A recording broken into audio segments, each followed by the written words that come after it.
If you own a C5 Corvette or you're thinking of buying one, then listen up. These are the lessons that C5 Corvette owners in many cases learned the hard way, including myself. Some of these will cost you thousands of dollars or leave you stranded on the side of the road. Either way, this is a good list of things to keep in mind during your ownership of the C5 Corvette, so stay tuned.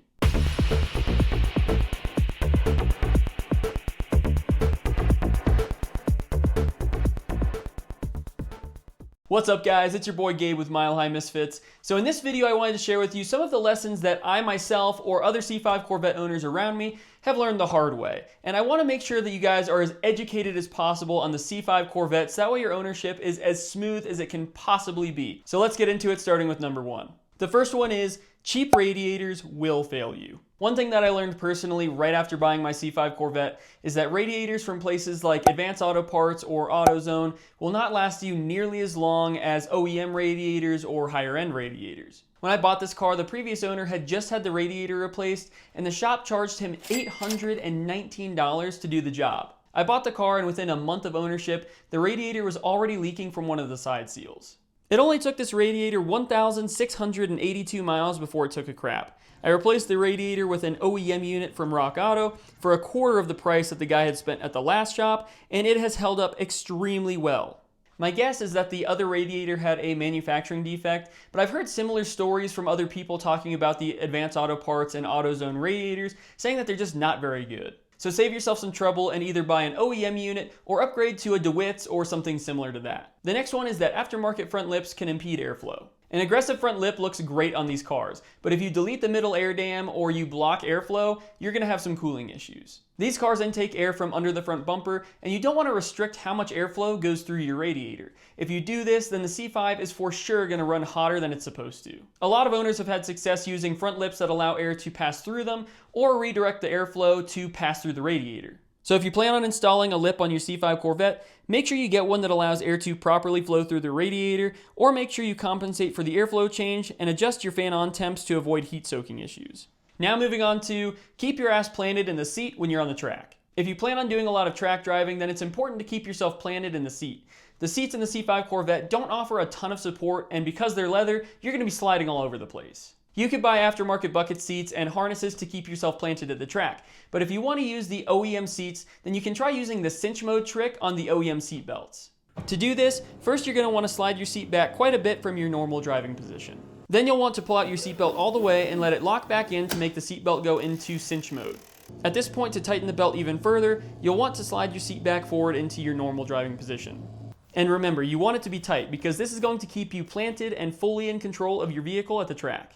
Now this next one hurts, but don't lose your top. Now thankfully this one hasn't happened to me personally, but I've heard horror stories about it. If you have the target top, make sure it's latched down all the way before you go for a drive. Plenty of people have had these things fly off on the highway because they weren't secured all the way, and guess what? This isn't covered by insurance. So make sure that your target top is latched down all the way, especially if you took off the top recently. You really don't want to join the FRC or Flying Roof Club. Now up next is harmonic balancer failures. Again. I know that I've mentioned this in so many other videos, but I only do it because it is so important, guys. If you notice that your harmonic balancer is wobbling, do not ignore it, because if this lets go while you're driving, you're going to have massive repairs to do to your car and to your engine. Replacing this at the first sign of trouble is going to save you a ton of money, and with the OEM balancers, it's not a matter of if it'll fail, but when. Up next is exploding differentials. The differential in the C5 Corvette was not made for constant abuse in launches. The way this car is designed, when you do launches and burnouts, the drivetrain has a lot of hop and vibration with the OEM diff mount. This is because the driveline isn't mounted to the chassis and acts more as a free-floating assembly. This causes broken transmission and differential housings and broken output shafts. And when this happens, you're looking at big money for repairs.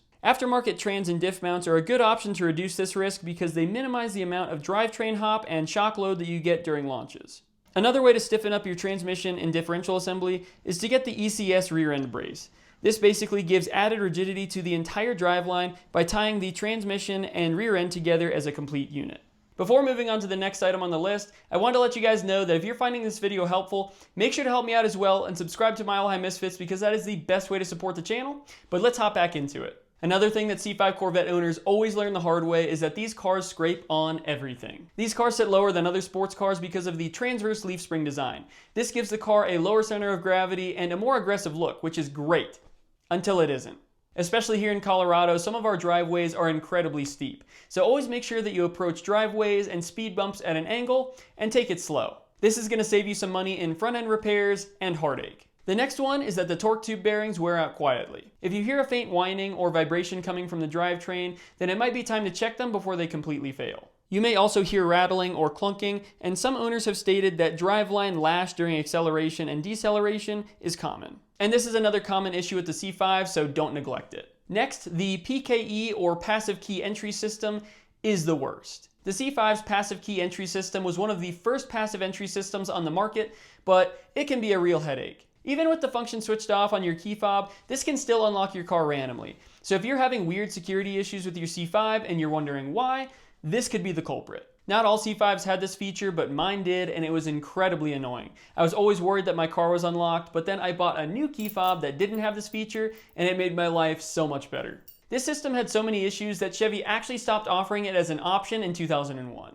Now next up is that the slave cylinder and the bleeder valve are a nightmare to reach. If your clutch pedal feels soft or if you're having shifting difficulties, then it might be time to bleed your clutch. A lot of people use the Ranger method, which consists of sucking the old fluid out of the reservoir and replacing it with new fluid and cycling the clutch. This doesn't truly bleed your clutch though, it's more just to keep fresh fluid in the system. If you want to actually bleed your system, you're going to need to remove the middle portion of your exhaust and your tunnel plate so that way you can access the bleeder valve. And if you want to replace your slave cylinder, you're going to need to remove your torque tube, which is an extremely time-consuming job. Luckily, when I bought mine, it already had the quick bleeder kit already installed on it, so that was a huge bonus. With the quick bleeder kit, you have a hose that runs up to the top of the engine bay, so you can bleed it that way. But if you have the torque tube out of your car for any reason, do yourself a favor and install the quick bleeder kit. And I'm adding a bonus one to the list, but this one is to protect your spark plug wires. This is another one that I don't have personal experience with, but I've seen a lot of other C5 Corvette owners not putting protectors on their spark plugs after installing long tube headers.